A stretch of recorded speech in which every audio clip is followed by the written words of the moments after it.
La gestion des détenus radicalisés en France est critiquée dans un rapport que vient de publier le contrôleur général des lieux de privation de liberté.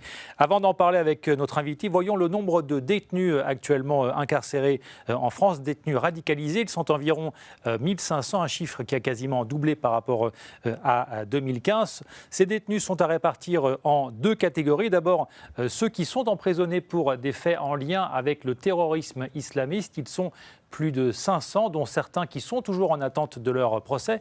Il y a parmi eux, vous le voyez, une grande majorité d'hommes.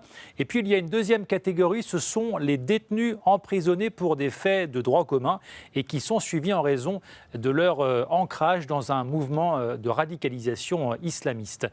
Tous ces détenus passent d'abord par des quartiers d'évaluation de la radicalisation qui vont décider de leurs conditions d'incarcération. Soit ils sont placés en détention ordinaire, soit dans des quartiers spécifiques ou bien à l'isolement. Pour en parler, nous retrouvons tout de suite Adeline Hazan, contrôleur général des lieux de privation de liberté.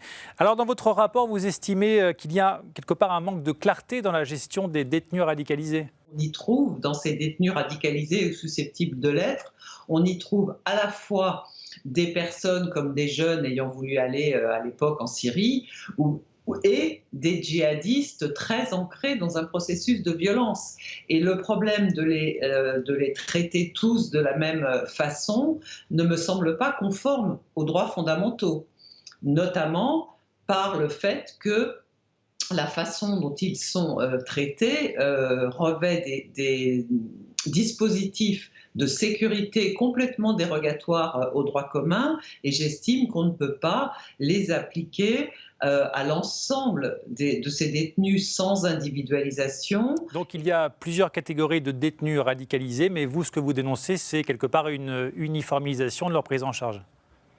Oui, et d'une part, mais aussi le fait que leurs droits fondamentaux ne sont pas respectés. Je viens de parler des mesures de sécurité, mais il y a aussi le fait qu'ils ne peuvent pas accéder au travail ou à la formation professionnelle. Il y a le fait qu'ils subissent tous et de façon systématique des fouilles à nu, là aussi sans individualisation en fonction de la personnalité en détention de ces détenus. Et puis aussi que la procédure de sélection de ces détenus n'est pas transparente et ne laisse pas la possibilité pour les détenus de faire des recours. Alors justement, vous pointez des conditions de détention parfois exorbitantes, et on pense notamment aux détenus qui sont placés à l'isolement. Quelles sont leurs conditions de détention concrètement ? Mais les conditions très strictes, c'est-à-dire qu'ils ne peuvent évidemment pas sortir en permission de sortir, ils ne peuvent pas recevoir leur famille, ils ne peuvent pas non plus aller en cours de promenade, si ce n'est dans des toutes petites cours grillagées, y compris au plafond et un par un. Donc ils n'ont aucune vie sociale dans l'établissement. Ce sont des conditions qui sont très strictes et qui peuvent être appliquées pour 6 mois, renouvelables 2 fois, c'est-à-dire finalement pour 18 mois. Merci beaucoup Adeline Hazan. Je rappelle que vous êtes contrôleur général des lieux de privation de liberté. Merci beaucoup. Merci à vous.